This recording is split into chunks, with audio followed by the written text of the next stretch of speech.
The open debate is from James Dornan. Thank you, Presiding Officer. In my view, repealing this Act is an error of massive proportions. Whatever your view of the Act, the message sent out here by repeal plays into every ancient stereotype of the sectarian, drunken Scot who only wants to drink and fight. It damages the reputation of Scottish football, Scotland and this Scottish Parliament. Now, I know that this is not what the Greens intend and expect, although I think they're massively wrong. They're voting for what they think is the right reason, flawed legislation and other reasons.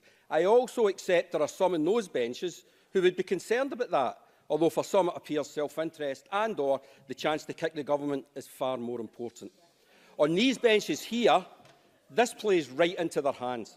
There are many who would be happy to see this place treated with contempt and derision, and I fear that will be the consequence of this decision. We were contacted by someone who said, said that legislation is often used to indicate the kind of society in which we want to try to be.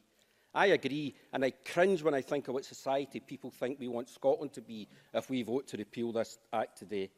We've heard a lot today about this piece of legislation only targeting football fans. It's nonsense. It targets people who break the law.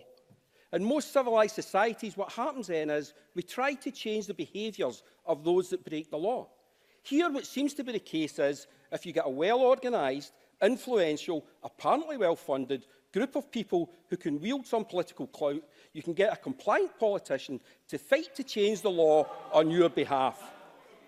We also have Daniel Johnson, a Labour MSP, bringing out a members' bill protecting retail workers from attack. A very sensible move, which I hope I'm able to support.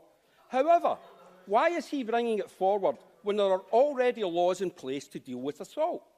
Because he sees special circumstances around the safety of shopkeepers. Pretty much the same as we see special circumstances around the behaviour at football. We also hear a lot about spending money on education. The SNP government has spent more than any previous administration on exactly that. What good, though, is spending money through education and other methods from Monday to Friday if the same young kid then goes to the football on a Saturday and hears people call his dad a Fenian or an Orange Bee? All that good work is heading out the window because we think that behaviour is no longer worthy of our attention. I saw online someone accusing Nil by Mouth of being untrustworthy because they received funding from the Scottish Government. That idiot should hang his head in shame, particularly given the circumstances in which Nil by Mouth came about in the first place. Last Saturday, FAC had a meeting to discuss the Act.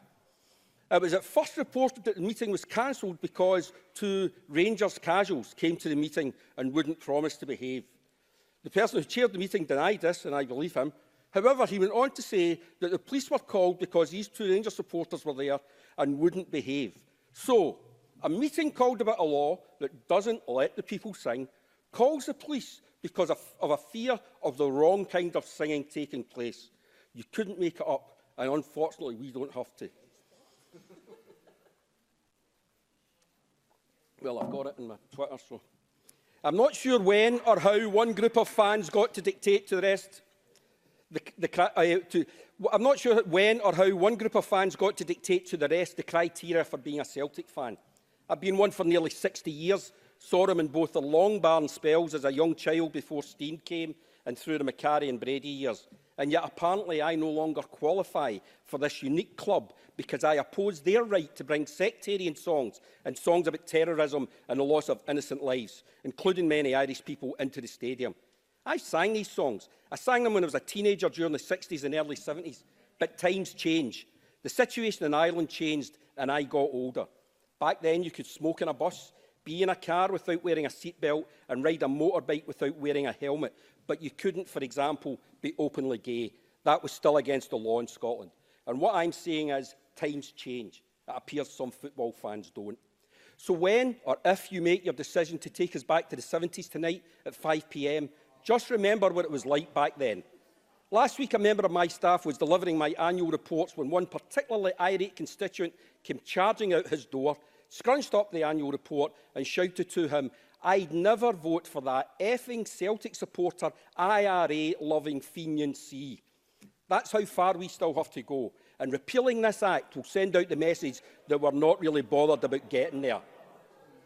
And I'll tell you something else. If you're serious about this, and this legislation passes tonight, well, I hope then that you'll support my members' debate and strict liability, my members' bill on strict liability, because if not, then you're not serious at all. Presiding officer, to finish. The 11-year-old daughter of a member of my staff heard her mother and I discussing this debate last night. She later said to her mum, "Mum, the bottom line is this. In years to come, will the Labour man be able to put his head in the pillow knowing he's changed the lives of wee kids like me, or will he be really sad that he could have changed history and he didn't?" Out of the mouth of children.